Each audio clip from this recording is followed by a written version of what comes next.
super easy eye makeup look. It only takes a few steps to complete this look, so it's perfect for beginners. So let's get started. Let's go through the products you'll need to recreate this look. For a base, I am using Painterly Paint Pot by MAC.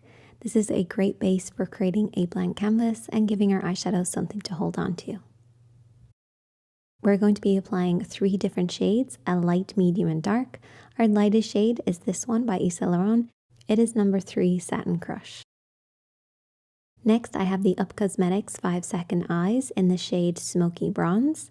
This will be our medium shade, and the shade Brownie as our darkest shade. And these are perfect for creating a super easy look. For my matte midtone, I'm using an Essence Eyebrow Shadow. This is perfect for creating some depth in the crease. Your midtone should be at least 1 shade darker than your skin tone and at least 1 shade lighter than your contour shade. I also wanted to add a touch of sparkle at the end, so I'm using the Power Chrome Loose Eyeshadow Pigment by NARS in Shockham. And for brushes, I'm using Blank Canvas Cosmetics One Step Eye Brush Set. This has everything that I need. So starting off with our base, we're going to apply this all over the lid. This is going to give our eyeshadow something to hold on to, as well as creating a blank canvas for us to work on. That's going to help the eyeshadows pop a little bit more. Once we have our base on our lid, we can then move on to our shadows. The first shadow that I'm going to take is that mid-tone, and I'm going to be applying this with a fluffy brush, so grab your favorite blending brush. This is going to be applied into the crease of the eye and then slowly blended upwards. This adds some framing to the eye shape. A nice little trick is to keep your eyes open when you're applying this. This will just make sure that you're blending above the lid and creating the right shape for your eye space. The depth of the color should be right at that crease and then very softly blended upwards towards the brows.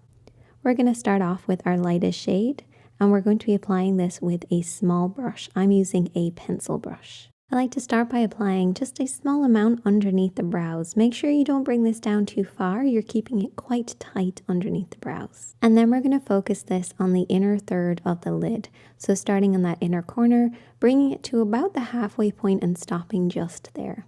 The majority of the pigment should be on that inner third. And then make sure you repeat this on the other side before you move on. Next, we're sticking to that same brush and we're going to take our next eyeshadow. This is going to be applied beside that one, right in the center, and blending outwards, so covering the middle third of the lid. So start in the middle and blend inwards and outwards. You want to make sure you don't bring this up past the lid point. Keep this to just the lid, not into the crease. Make sure you repeat this on the other side before you move on. And then we're going to take our final eyeshadow. This is our darkest shade. We're going to stick to that same brush again. We're going to cover the outer third, so the final third of the lid. Again, try not to bring this up too high. Now, if you want to add some more structure to the eye, you can bring this brush down underneath and then sweep it upwards. This will create kind of a soft winged effect and then kind of buff and blend it into the eye shape.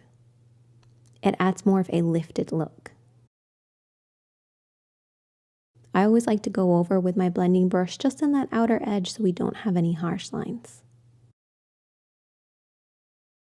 I then finished off with just a little bit of that loose pigment on that inner corner. This is totally optional. I absolutely love this shade, so any chance I get to use it, I will. And that is the finished look. I added some mascara and lashes, and there you go, a super easy look. I would love for you guys to try it out. If you do, definitely let me know. If you enjoyed this